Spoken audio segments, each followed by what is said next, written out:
Okay na.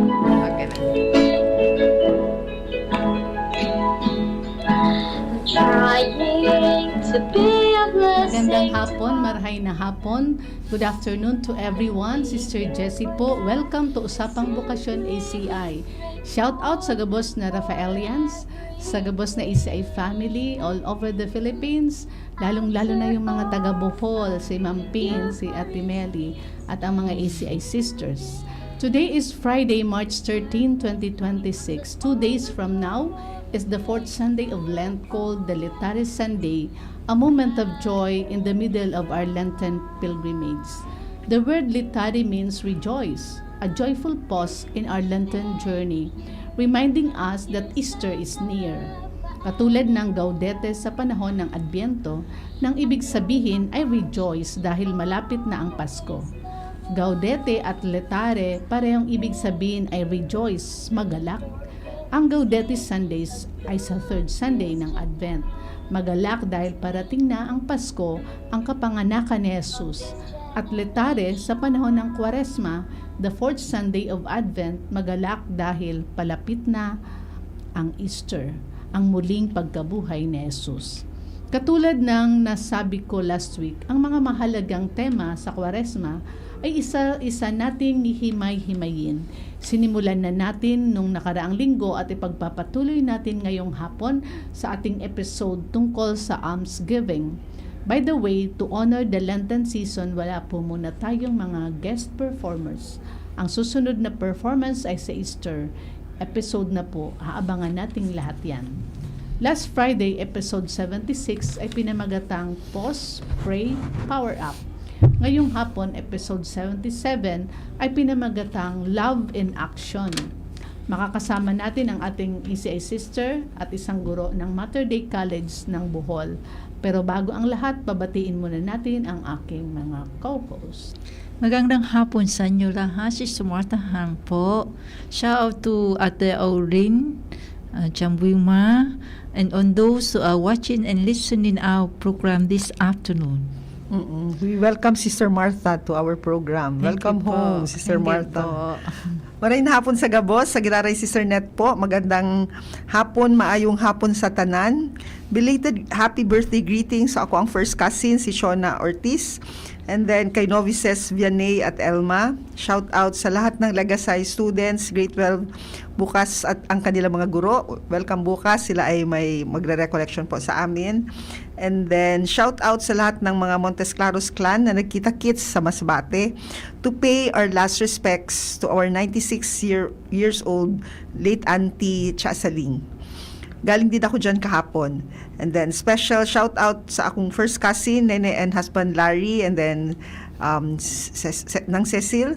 And then salamat sa generosity sa ako ang mga salamat sa generosity ng mga Montes Claros at sa ako ang mga pag-umangkon, si Kevin o si Renren na siyang sumundo at naghatid sa akin. Daghang salamat. Shout out kay Hana, Ate Meli, Aspirant Key at sa lahat ng mga sumusuporta sa Usapang Bukasyon ACI, labi na sa ako ang Papa ug mga igsuon, Ate Gigi, Manu Jojo Charity. Naranasan mo na bang magbigay ng isang bagay para sa iba? Paano ang pakiramdam? Ngayong Kwaresma, hindi lamang ito patungkol sa pag-aayuno o pagtalikod ng sarili. Ito rin ay tungkol sa pagmamalasakit at pagbibigay para sa kapwa. Dahil ang tunay ng pag-ibig ay hindi lamang salita, ito ay gawa. Dito lamang sa Usapang Bukasyon, ACI Episode 77, Love in Action. Okay. So, please introduce yourself. Kasama na po ang mga quick vocation story at mag-shoutout na rin po sa ating dalawang guests. Good afternoon, Ma'am. And Sister Sai. Good afternoon, Sister Sai. Good afternoon. Sinong mauuna? Para nakamute. Ayan, go. Lalong gumaganda si Ma'am. Si Ma'am. Thank you, Ma'am, sa generosity. May pasok yan si Ma'am. Nagpaalam sa kanyang dean. Thank you, Ma'am Amor, talaga, as always. So, naririnig niyo po ba ako clearly, Sister? Yeah. Yes. Sure. Okay. So, good afternoon, Sister Jem, Sister Nef, Sister Martha, and Afternoon Sister Celia. Now, good afternoon also to all the viewers and listeners of Usapang Bukasyon ACI. Maayong hapon sa tanan. Okay, by the way, I'm Amorti Lenteria from Clarin Bohol. Bisdakto tem.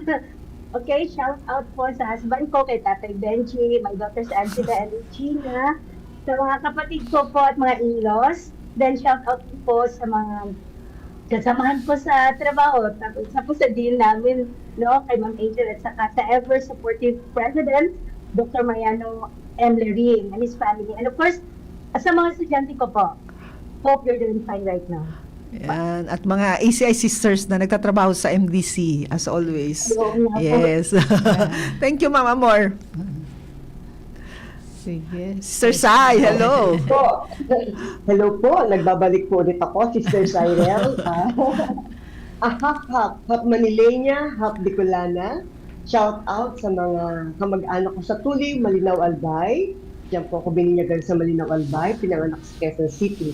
And shout out sa community ko dito sa Loyola Heights, sa aming superior, si Sister Francia, sa lahat ng mga juniors, at sa lahat ng mga sisters sa Tandansora, mga novices, and also sa family ko sa Marikina. Shout Yan. out. Especially kay Beth Kukoy. Yes. Thank you Opo. po. Sige po. What was your very first memory that you witnessed someone helping which made an impact to you? Thank you po. Sige po, Sige, si ma'am. ma'am. Ano? Mauna na si Ma'am. Ako ba? Sige. Okay, so, actually since I was young, no, pansin ko na talaga na may mga kabataan or mga young adults na come in and out lang sa bahay. Bali, naging close sila ng mama ko. And mga mababait naman po sila. Sa bahay sila palagi. Pansin ko minsan, may mga umiiyak. Si mama naman yung tagapayo. At kita ko po na maging okay naman sila after the conversation. So, tapos, ang gandang tingnan na after ng iyakan, tawanan naman. So, hindi lang isang beses yun nangyari. It happens many times. So, parang nasanay na rin ako sa ganong sitwasyon. At tumatak sa isip ko na hindi pala dapat ang gawin. Pag may taong nahihirapan, may problema, dapat nating tulungan, mapagaan yung mga nararamdaman nila through tamang pakikinig at tamang pagbigay ng advice. At ayun ang naging inspirasyon ko po upang tumulong. So the point na sabi ko noon, paglaki ko, ganyan din ang gawin ko. Yan po. So, coming from your mama, the welcoming spirit sa mama mismo sa loob ng bahay. Tapos yun, tumutulong, welcome, and then libreng counseling pa at may advice pa, di ba? Thank you po. Sister Sai. Po. Sa akin naman po, ganun din, no? Sa pamilya ko una po nakita yung pagtulong. Siguro in terms ng, hindi talaga yung makikita na tumutulong talaga directly or na may pumupunta sa bahay, kundi halimbawa po sa pamilya ng parents ko, no? Hindi nila sinasabi, pero naandun yung pagsuporta, pagtulong dun sa mga magulang nila, kahit may family na yung mama at papa ko, patuloy silang tumutulong. And then, iyon yung isang, para sa akin, parang naging normal na yon. Hindi ko siya nakita na, tumutulong sila. Parang naging parte ng buhay. Pero isa ding tumatak sa akin, hindi naman siya financial o kung ano man ang klase ng pagtulong. Kundi yung, naalala ko ng bata pa ako, service naman yung pagtulong na nakita ko. Yung mga volunteers ng mga Jesuits, mga college students na nagpupunta sa amin, nagtuturo ng catechesis. So, nakita ko yun na hindi lang pala, pero na-realize ko lately lang na hindi lang material yung sinasabing pagtulong, kundi madaming klase ng pagtulong. Pero syempre, nung bata ako, hindi ko nakikita na ang alam ko pagtulong, almsgiving lang, no? Pagbigay ng pera or whatever. Pero as sa pagtanda, sa pag-grow ng age, nakita ko yung kaibahan at yung ano-ano yung mga klase ng pagtulong. Excuse me. Yun po. Yun na.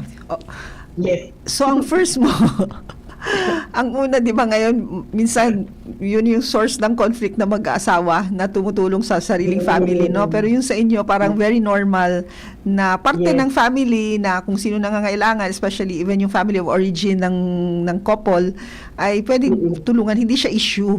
Yun.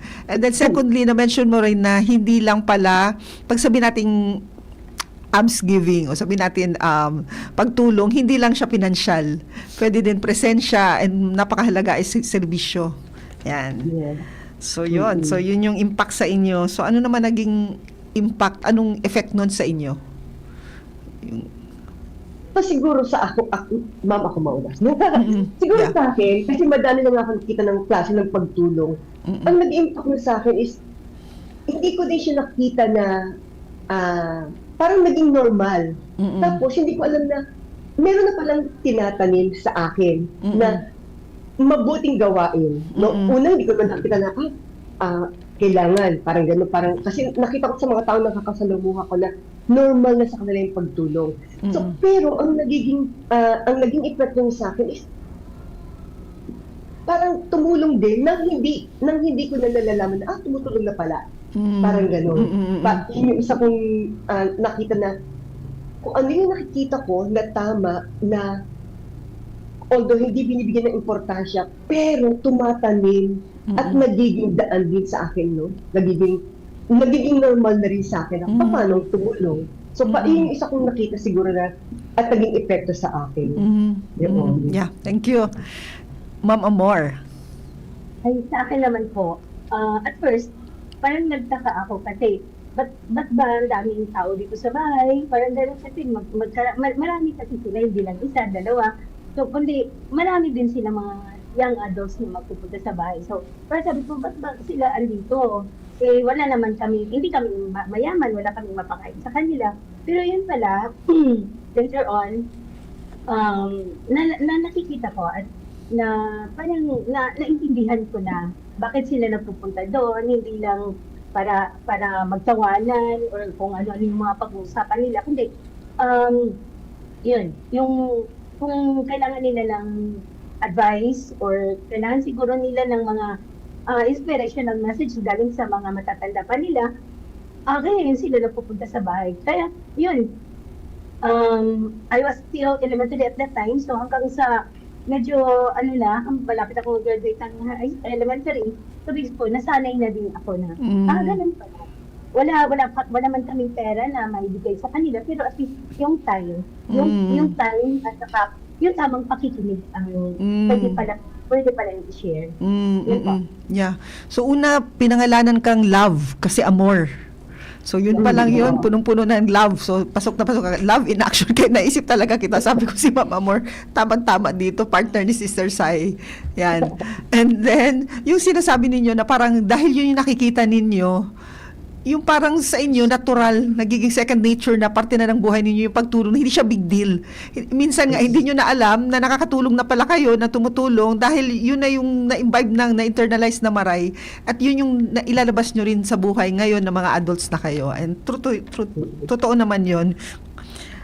Yes, sister. Okay. So anong unang memory mo na tumulong ka sa kapwa? At anong nagtulak sa iyo na gawin ito? At anong effect nito sa iyo? Sa inyo? Kung kanino, ano yung unang nakita nyo? Ngayon naman, ano yung mismong kayo, yung first na naalala nyo? Experience. Oo. Ako na, Sister? Yes po. Okay. Yung sinare ko kasi kanina, yung sa mama ko. Pero nakita ko din po sa papa ko na kasi siya yung nagtatrabaho, siya yung may pera, siya yung head ng family. So, nakita ko pa doon na si Papa, babalik na rin pa niya yung bulsa para i-check kung mayroon pa ba siyang pwedeng maibigay. So, actually, sa kanila ko nakuha yung dalawa, pero una lang yung kay Mama. So, because my parents were my inspiration, pag nakita ako ng mga taong medyo parang malalim yung iniisip, gusto ko talaga kausapin, at least man lang mapagaan ko yung nasa loob nila. Pero honestly, hindi ko talaga yung nagawa noon. Kasi hindi pa ganun kataas ang level of confidence ko sa na makipag-usap sa ibang tao. And I know, I'm not yet that capable to handle situations. Even yung sa tingin ko minsan na parang nagugutom, dahil nakita ko to sa papa ko na pagiging mapagbigay, kalaunan ay nahawa na rin ako. So, hindi na ako mapakali. Gusto ko talaga silang bigyan. But then, at that time, tapos din kami. Kasi mahirap lang po kami. So, wala talaga akong magawa. But then, there was really a time na when I was still in college, nasa ibang lungsod kasi yung Mater J, dito ako nag-aaral siya, dito ako nag-graduate. So, tapos taga-clearing ako sa ibang lungsod. So, sa jeep, katabi ko yung, may nakatabi ako isang bata, may dalang supot, ewan ko kung anong laman ng supot. Basta mga around 7 years old nata siya. Napansin ko, kompleto naman yung kamay, yung daliri niya, pero medyo deform yung kamay, yung dito niya. So, at talagang hindi naman talagang mayaman. Katabi niya, papaatan niya yun. So, gusto ko talaga siyang bigyan, pero kahit dito pambili ng tinapay. At that time, tinapay was just cost 50 cents each. So, when I checked my wallet, pera ko 20 pesos lang yun. Pamatay yung 10 pesos, back and forth, ulam yung 10 pesos. So, instead na yung remaining 10 pesos na pang-ulam ko, I secretly gave to that young boy the 5 pesos. Of course, nagtaka siya. Pero sabi ko sa kanya, bili mo to ng tinapay, ipalit mo ni Upan. Tapos, saka mo na ipaalam sa papa mo, pag nakababa na ako. Kasi ang gusto ko kasi pag gagawin akong maganda, parang hindi ba yung ipagsasabi sa lahat. So, tinanggap naman niya, sir. So, simpleng salamat na may kasamang ngiti galing sa bata. Parang may nararamdaman akong achievement deep inside. Na parang bang nakumpleto yung araw ko sa ginawa ko. At ang sarap ng pakiramdam. Mula noon, kahit maraming mga pagkakataon na i-test yung finances ko, pero sa kagustuhan makapag-share ng blessings, ginawa ko na lang ito sa sekretong paraan. Lalo na ngayon, sir, kasi yung asawa ko, pag may nangangailangan talaga financial, kahit kulang pa yung pera namin, willing siyang i-let go para makatulong sa kapwa. Ako man, naintindihan ko yun kasi alam ko kung gaano kahirap ang walang-wala. Experience ko yan nung nakasakit ang mama ko, na kung saan-saan ako babaling. Pagkapalan na lang talaga ng para may maipabayad sa ospital. Kaya ngayon, unti-unti ko nang binalik ng kung anumang mga blessings na tadak ko noon. And I learned based on my experience, based on our experience with my husband, if we give without expecting something in return, mas maraming blessings ang babalik sa atin. Yan po. Yeah, the joy of giving. Tsaka ano pa yung nakuha ko sa iyo is God can never be outdone in generosity. Yan yun. Kung galing sa sharing mo. Thank you. Sister Sai. Apo, sa akin naman po, parang ganun din kay ma'am, no? Financially, may nabigyan din ako nung nag-work pa rin ako. Pero pag kinukonek ko siya sa buhay ko, no? Dahil na nakita ko to sa pamilya ko na nagbibigay financially kahit na hindi din kami mayaman, naging automatic siya. Pero sa akin, mas nagkaroon siya ng kahulugan nung yung mama ko naman nasa ospital, namatay siya ng cancer, di ba? Breast cancer. Eh, naalala ko nun, nagpunta kami madrina ako nun. Sinamahan ko siya sa ospital. Tapos, nasa emergency room siya. Tapos, nung palabas na kami, sabi niya sa akin, mauna ka na. Pero bago yun, inayos ko muna yung bag niya, inayos ko yung pitaka niya, nakita ko kung kano lang yung pera niya, parang 500 na lang yata. Tapos, sabi niya sa akin, mauna ka na. So, nauna akong lumabas. Pero alam ko, meron kasi doon sa emergency room na talagang may mga mama na, may mga tao na nangangailangan. Talagang nagkikwentuhan sila, naglaso ng pera. So, sa akin, nung pinauna ko ng mama ko, wala akong hint na ibibigay pala niya yung last money niya na 500, nakikinig pa si mama niya. So, tapos nung kinuha ko ulit yung bag niya, tapos chinek ko, wala yung pera niya. Sabi ko, bakit sa pera niya? Sabi niya, huwag mo na itanong. So, automatic, alam ko na, nagbigay siya. So, Sa akin, isang, again, pagkilala na paano tumulong sa kapwa na hindi naghihintay ng kapalit, hindi iniisip kung meron pa ba ako sa susunod. At doon ko nakita na sa buhay ko pala, hindi ganun din pala ako karanasan. At saan ko ito nakuha? Sa magulang ko, no? Doon ko na napagtatagni-tagni o napagdudugtog-dugtog na kung ano yung kanina ng magulang sa anak, yun din yung gagawin without kahit na hindi mag-iisip kung may pera ka ba o wala. At kahit ngayon, madre na ako, may mga pagkakataon na siguro, di ba tayo, pag lumalabas, nagdadala tayo ng biscuit or ng sandwich kasi kung abutin man tayo sa labas ng gutom, hindi tayo bibili, meron tayo. Naalala ko nasa MRT ako, meron ako isang sandwich, hindi naman nangingi yung mama, pero nakita ko talaga na parang out yung sa puso na binigay ko yung sandwich ko. Tapos, meron akong 100, binigay ko yung 100, no? So sandwich, hindi malaki itong perang meron ako, pero siguro makakatulong to kasi nakausap ko somewhere pa sila sa Bulacan, nag-MRT lang sila. So parang sa akin, andun pa rin yung pagtulong, no? Hindi ko mahirap ipaliwanag, pero pag naandun pala sa wala akong nararamdaman nag-uudyok sa akin na gagawin ko to kasi madre ako. Hindi. Automatic. Nagiging automatic kasi yun yung naramdaman ko. Napakiramdam ko, naramdaman ko din na kung paano din ako tulungan. At nakita ko kung saan nanggagaling to. No? So, sa akin isang parang ano siya, parte na ng buhay, parte ng grasya ng Diyos na na-receive ko na binabalik ko kahit hindi mag-iintay ng kung ano man yun na hindi maghintay ng kapalit, no?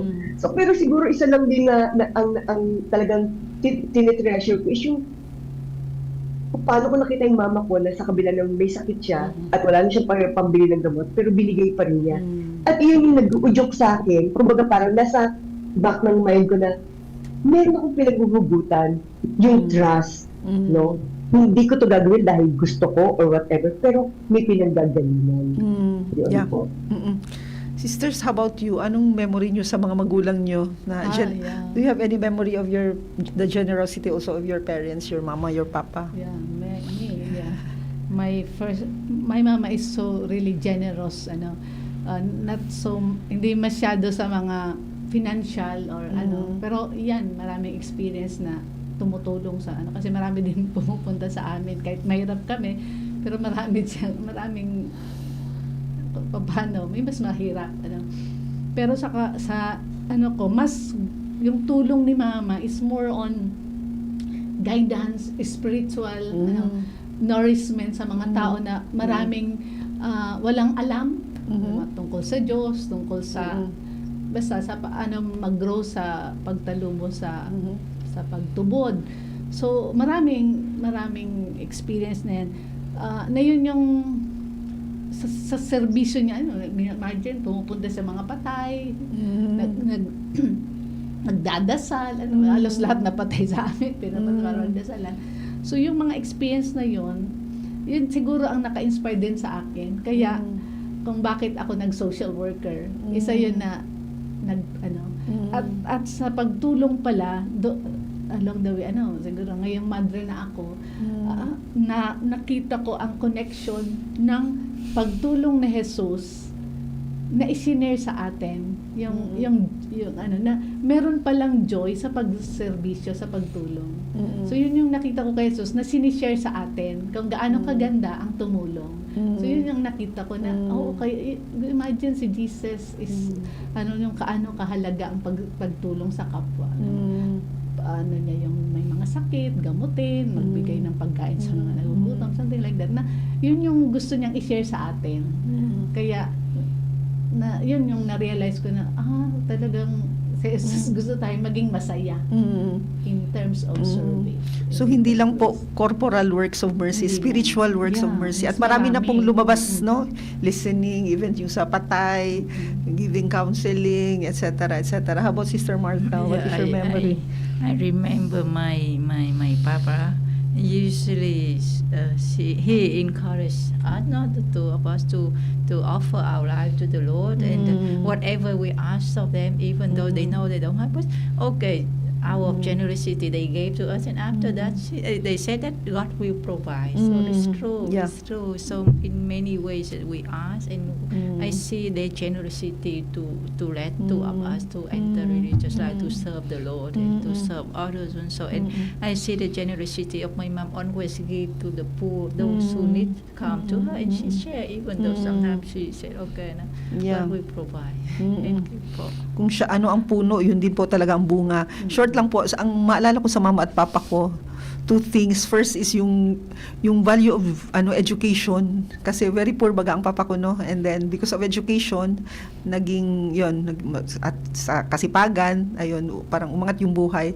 So ganun din po yung ginawa niya nung bata-bata pa sila si mama at papa, na nagkaroon kami ng maraming scholars na ngayon mga maray-maray ng buhay, mga graduates na sila. And secondly, dahil nasa negosyo kami dati, marami din talaga ang nagkakautang, pero maalala ko talaga sa kanila, parang wala lang, kasi naririnig namin sila magkwentuhan na ang dami talagang may utang, pero ang sabi nila, kailan ba tayo iniwan ni Diyos, ni God?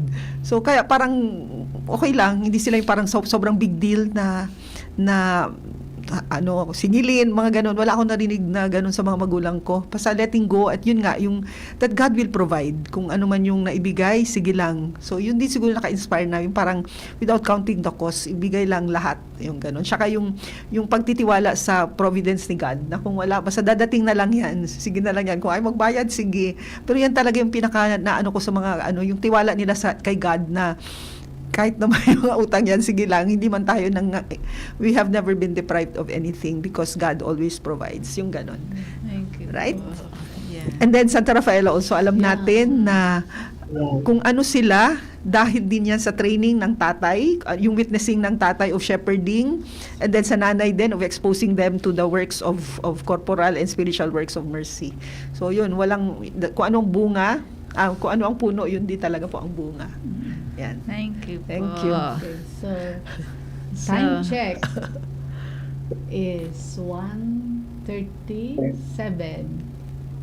An oras hatod sa Indokang. Tanduay, celebrating 170 years of Rom excellence. Tibay ng loob, tibay Tanduay. Plemex for Kids.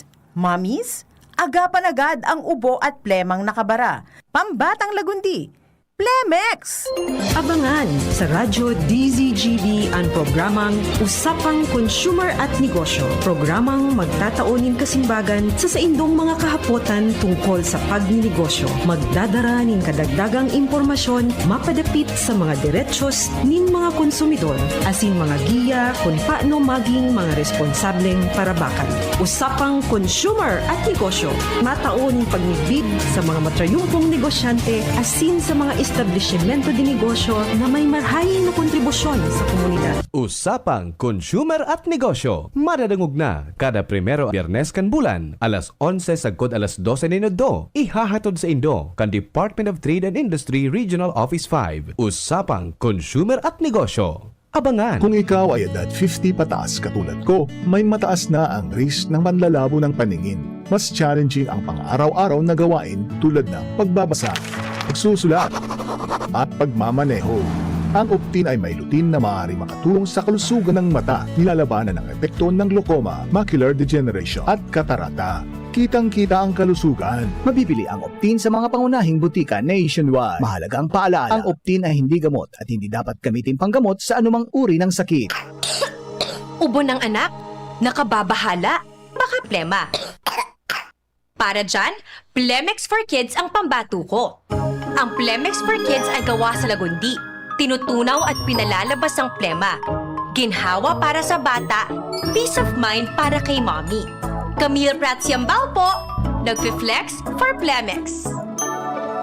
Ang batang lagundi, Plemex! Vitex Segundo L is the generic name of Plemex for kids. If symptoms persist, consult your doctor. Mommies, agapan agad ang ubo at plemang nakabara. Pambatang lagundi, Plemex! Ang Zeolite ay isang natural na mineral na nakakatulong alisin ang mga unpleasant odors. Pwedeng gamitin sa mga basurahan, manukan, palaisdaan, piggery, pati na sa mga estero at kanal. Ang Zeolite ay may kakayahang i-absorb ang mga harmful chemicals sa tubig at lupa. Kaya malaking tulong din ito sa kalikasan. May Zeolite Cat Litter Dit para sa mga pusa. Available sa Hobama Enterprises, Malilipot, Alba. Color text Mr. Hobile at 0915-220-9247. Zeolite. Choose right. Use Zeolite.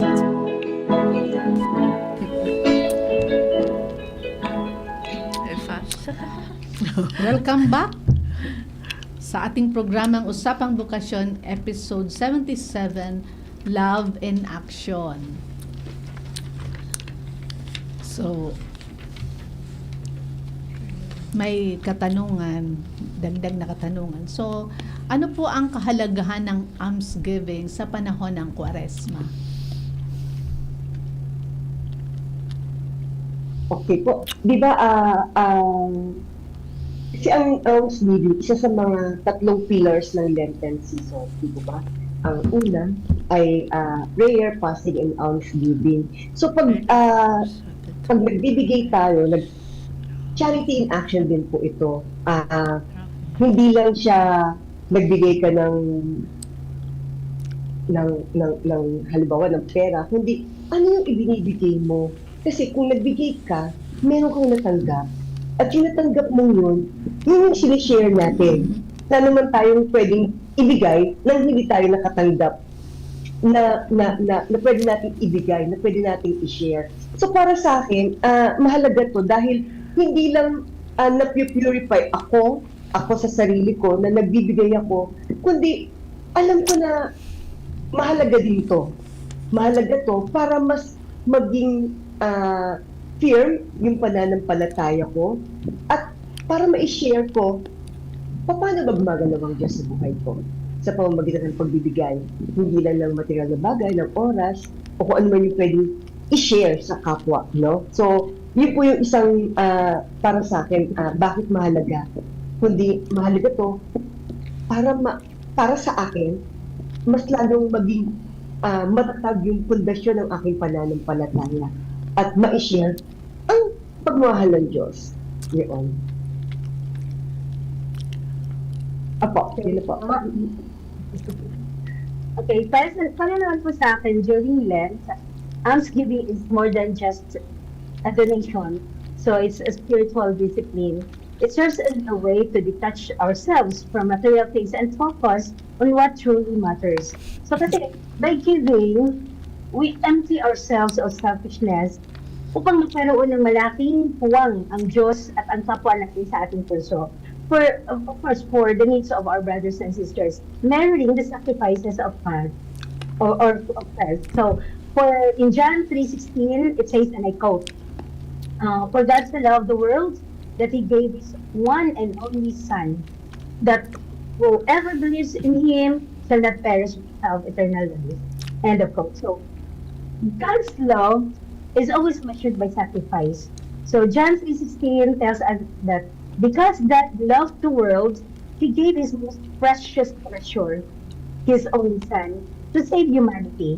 In the same way, yung almsgiving is where we imitate God's generosity by giving away our own treasure. Yung hindi lang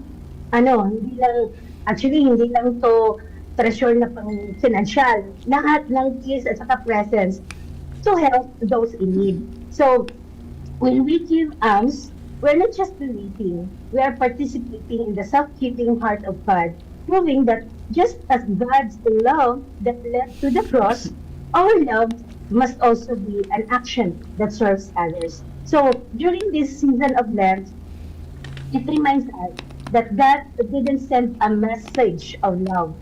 He became the message by giving His best for us. Yan po. Sabi nga ni St. Ignatius, love is best expressed not in words but in action. So ito po ito. And then that almsgiving, which is not only about money but presence, time, treasure, talent, is for everyone. Sabi nga sa PCP, no? PCP2, walang sobrang pobre na walang kayang ibigay at walang mayaman na wala nang nangangailangan. So this is for everyone. And then another thing is yung ating fasting will only have meaning when yung may beneficiary yung fasting natin, kung ano man yung give up natin at ano yung na-save natin, that is to be shared. Hindi siya for safekeeping and for sa sunod na lang pagdating ng Easter kakainin ko itong naipon ko. That's for sharing. Yon. So connect pa na yung tatlong pillars na prayer, yung talagang una, relasyon sa Diyos, that is the why that motivates us for expressing ourselves through service and love. And then we do fasting so that we can share more to others, parang ganon. Yes. Okay po. So what can you say about the relevance of the title of our episode, Love in Action? Okay po. So, sabi nga nila, action speaks louder than words. So, maganda talaga tong title na to. Kasi, love in action for me is a powerful reminder to everybody that love is not just a feeling or a word. It's a verb. If we say it's a verb, so it's just that true love requires movements, effort, and sacrifices. Hindi sapat na sabihin lang natin na, mahal kita, mahal ko ang kapwa ko. Ang tunay na pagmamahal ay nakikita sa kung paano natin ginagamit ang ating oras at talento para sa iba. So, for John 3:18, it says, and I quote, "Dear children, let us not love with words or speech, but with actions and in truth." End of quote. So, let our actions be the loudest testimony of our love. Yun po. Yeah. Yes. True loving action, hindi ka, para sa akin kasi yung love, nagmamahal ka hindi dahil, kundi nagmamahal ka. At pag nagmamahal, ano yan ipupush ka niya na gumawa para sa kapwa, no? Kasi nagmamahal ka. So, lahat ng gagawin mo, may kaakibat na pagmamahal. Hindi, regardless of, kasi ito, na mas nangangailangan ng tulong ko. Hindi. Kumbaga, love in action, walang pipiliin, hindi kami mimili kung sila lang ang tutulungan mo, kundi dahil nagmamahal ka, andun yung magpupush sa'yo. Di ba yung sasabi nga, bakit ko ito ginagawa? Kasi mahal ko. No? Dahil nagmamahal ako, ginagawa ko to. Hindi dahil gagawin ko to kasi mahal kita. Hindi, nagmamahal ako, kaya ko to ginagawa. No? So, para sa akin, yun yung isang katulad sinabi ni Ma'am, no, sa 1 John 3:16, no, na hindi lang yung feelings, yung love, kundi kailangan mas lalo siyang makita sa gawa. Anong saysay nung salita ka ng salita pero walang action? So, ang kailangan nakikita sa sarili mo, nagsasalita ka, at the same time ginagawa. So, yung pagmamahal na yung paggawa na may kaakibat na pagmamahal. Kasi pag yung ginagawa mo may kaakibat na pagmamahal, hindi ka mapapagod at hindi ka magtatanong. Kaya yun para sa akin yun, na gagawin ko to kasi nagmamahal ako. At hindi ako mapapagod na gagawin ko to kasi nagmamahal ako. Yeah. Ano nga sabi? You can give without loving, but you cannot love without giving. Yan. Yeah. So, Sister, sabi mo, may share ka? Dagdag na ano. So, sabi nga, kung love is a decision, is not feeling. Kasi marami ngayon, dahil walang forever, kasi feeling lang yung love ang meaning. So, kung decision, kahit ano pa, lalo na sa may nagmamahalan sa mga mag-asawa, may forever. Kahit mahirap, di ba? Kahit mahirap pakisamahan ang asawa, kakayanin kasi it's a decision. I love that person. So, isa yun siguro na dagdag na about sa love in action. Kasi para, maging clear ba ang meaning ng love. So, sabi ko nga, masarap na tumulong kasi doble yung natatanggap kaysa doon sa binibigyan siguro. Kasi sa karanasan ko na tumulong ka na mapalapit mo ang tao sa Diyos, ang sarap ng pakiramdam kasi naranasan ko yan na isang mag-asawa na malapit ng maghiwalayan, and then talagang tinutukan, na in-encourage na mag-join sa isang session, before is marriage encounter. At tapos ang sarap nung na after noon, nagkabalikan uli sila. Basta ang sarap ng pakiramdam. Saya-saya ko noon nung nakita ko na, wow, just parang to inspire them, to encourage them. Yun yung effect, hindi lang sa mag-asawa, kundi sa buong pamilya, yung effect. So, yung parang, gusto ko lang na, ang sarap ng pakiramdam ng tumutulong. Lalo, sabi ko nga, lalo na pag tumulong na mapalapit ang isang tao sa Diyos na nawawala sa landas. At kasi ngayon, marami ang nawawala ang landas.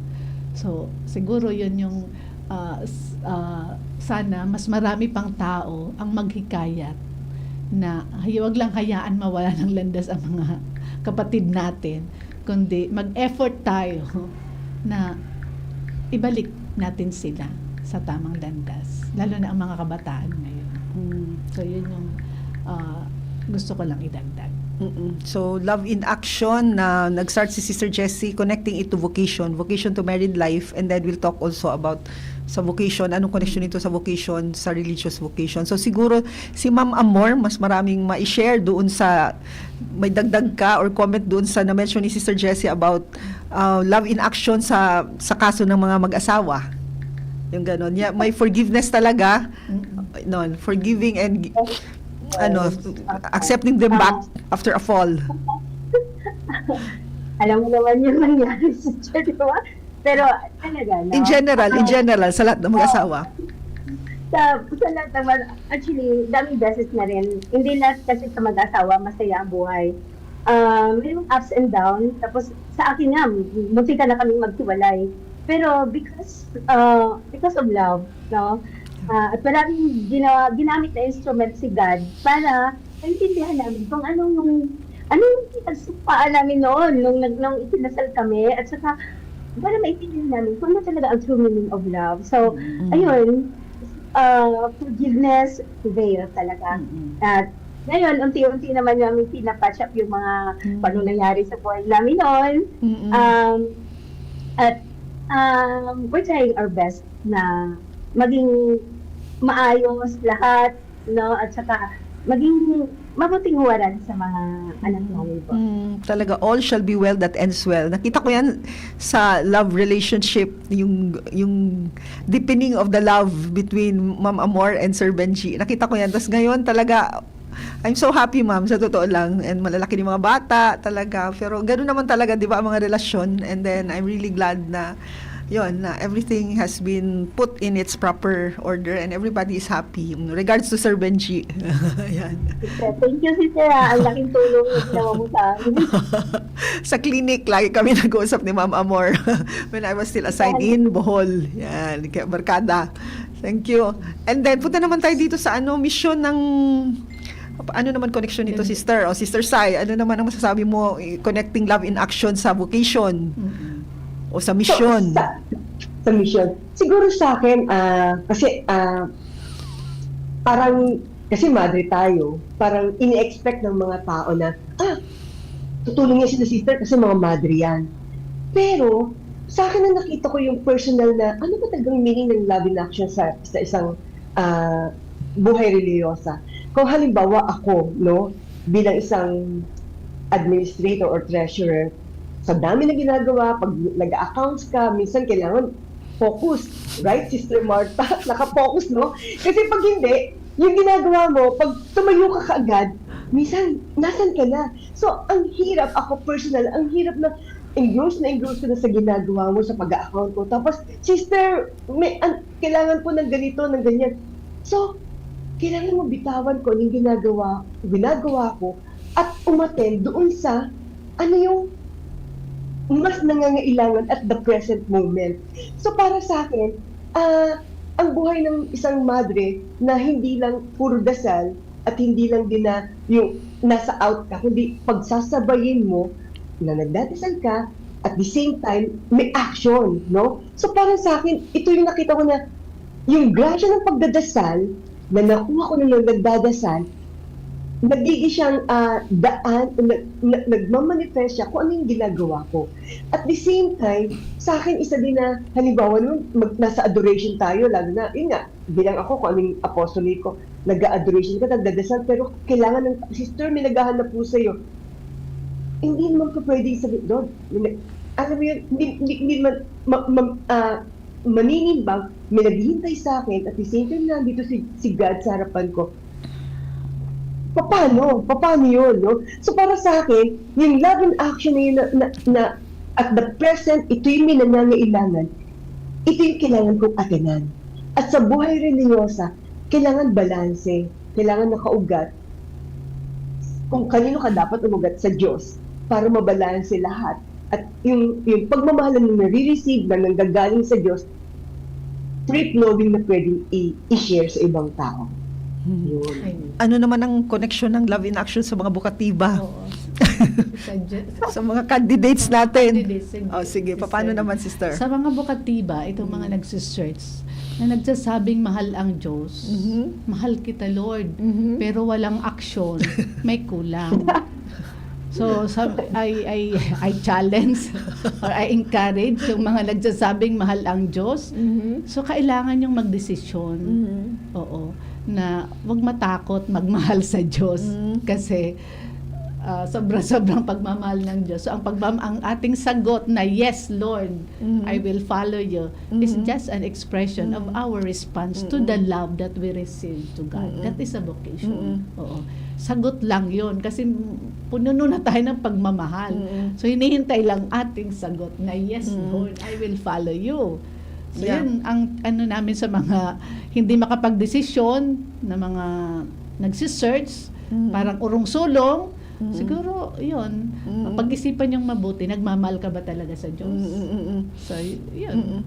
Kasi siguro dagdag ko po, sister, siguro, yung sabi nga ni Sister Jessie, no, huwag kang matakot kasi tinawag ka ng Diyos, alam niya kung ano yung kailangan mo.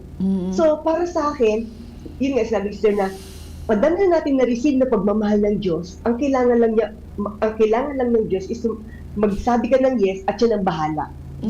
Siya nang bahala kung saan kanya dadalahin. Ang importante lang yung pag-yes at pagtitiwala.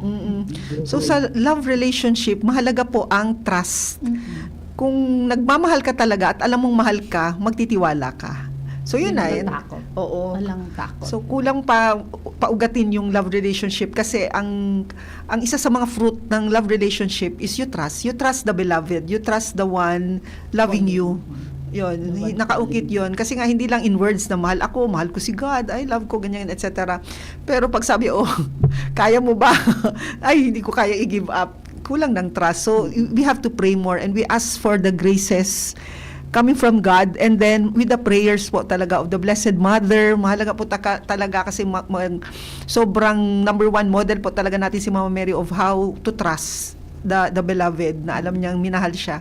And of course, Santa Rafaela also, nagrabing relasyon, very deep yung love relationship at naintindihan ni Santa Rafaela kung ano ibig sabihin ng love na to at kaya nag-trust din po talaga siya sa kagurangnan. Yan. Yung invitation na yan is para maging masaya tayo. Actually, yun yung pinaka pangarap ng Diyos sa lahat sa atin, maging masaya. So when we respond, yun, yung inaanap nating kasiyahan na nanggagaling sa Diyos. That's right. All right. So, sa simpleng pamamaraan, papaano maaaring maisabuhay ng kabataan ang love in action sa kanilang araw-araw na buhay? Thank you. Mga suggestion ninyo. Yeah, concrete suggestions sa mga may bukasyon man yan o wala. So siguro sa pang-araw-araw, simpleng yung sinasabi nga na pag-smile, pag-tap sa maging sensitive kung ano yung pangangailangan ng iba na hindi na kailangan ng mas magarbong pagtulong, kundi sa simpleng paraan. Ang una is, yun nga, maging approachable, handang tumulong, tapos kung may nangangailangan, huwag mong isipin na ikaw din may pangangailangan, kundi magbigay. Kasi pag nagbibigay tayo, automatic yan. Bahala ang Diyos, alam niya ang pangangailangan natin. So para sa akin, sa mga kabataan, alam ko marami kayong oras sa peer group ninyo, pero mas maganda na tingnan, anong quality time? Ang importante yung quality time. Kasi lalo na ngayon, madaming mga may problema ng mental health problem. Baka yung katabi mo, kailangan ng teyong pakikinig. O baka yung katabi mo, kailangan lang ng tap sa balikat. Ganun simpleng pamamaraan, for sure malaki yung epekto para sa kapwa natin. Yun po. Yeah. Ano naman po? Okay. Para sa akin, no, yung youth can practice love in action through small and intentional acts like listening, rendering services, showing kindness, and sharing whatever talents and skills they have. But I would focus on listening, because in listening, it is giving somebody your full attention, especially when you are studying. Malaking impact na ito kasi sa tao kapag alam niya na may nakikinig sa kanya. Ang hirap pag wala tayong mapagsabihan. At experience ko yun. Kaya, sabi ko sa mga students ko na, kahit noon pa, kung kailangan nyo nagkausap, i-check nyo lang ako sa office. Pag wala akong klase, usap tayo. Handa akong makinig sa inyo. If I'm not available, siguro, I'm just a call and text away.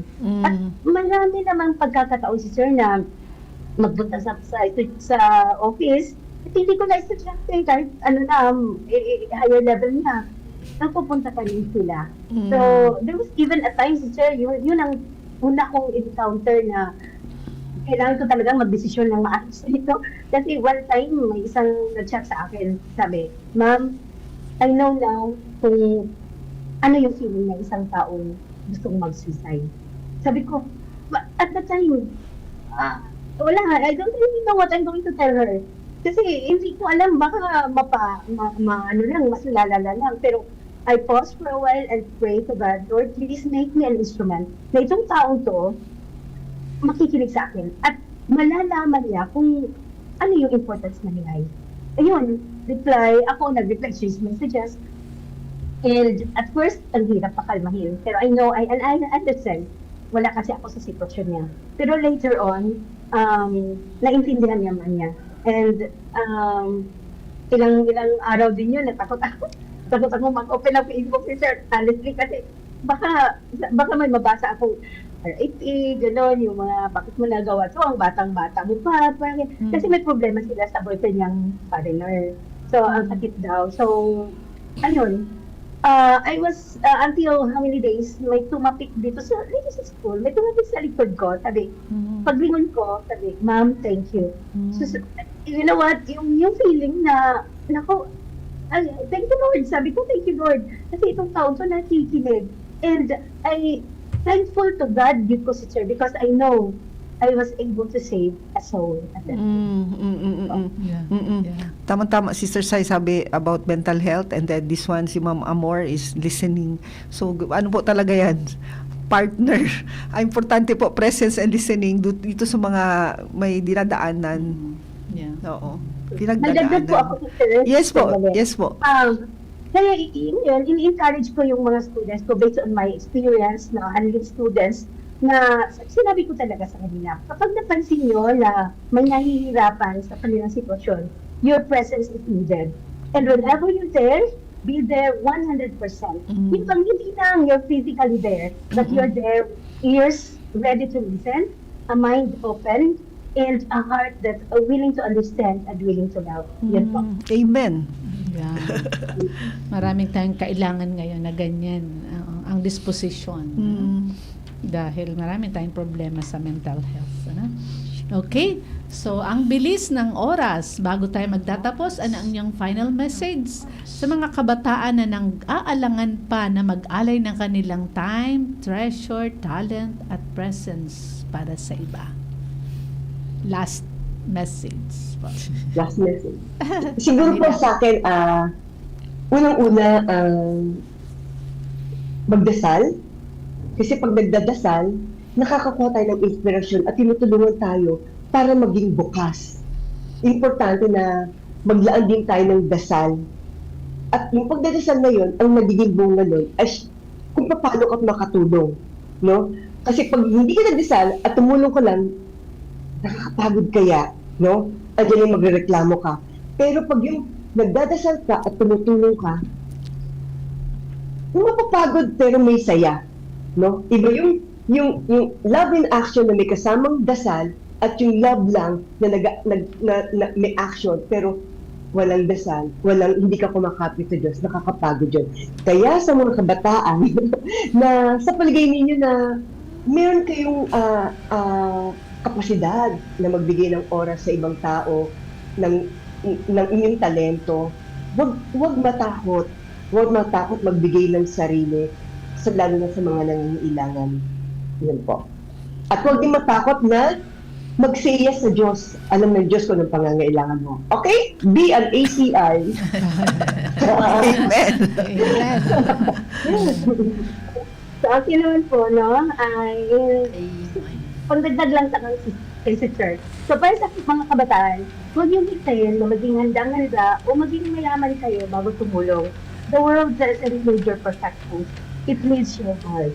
So, kailangan mo maging totoo at tumulong. When you share your time, treasure, talent, presence, you're not losing anything. You are actually gaining a deeper purpose and a deeper joy that no material can provide. So, magsimula sa maliit na paraan at makikita nyo kung gaano kalaki ang magawa ng pagbabago.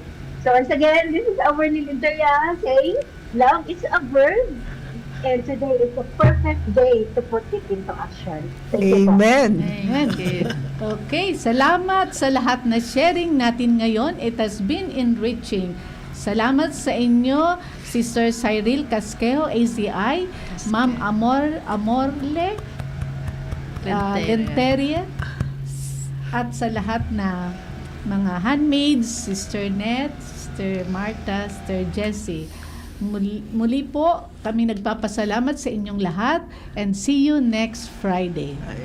Thank you. Salamat.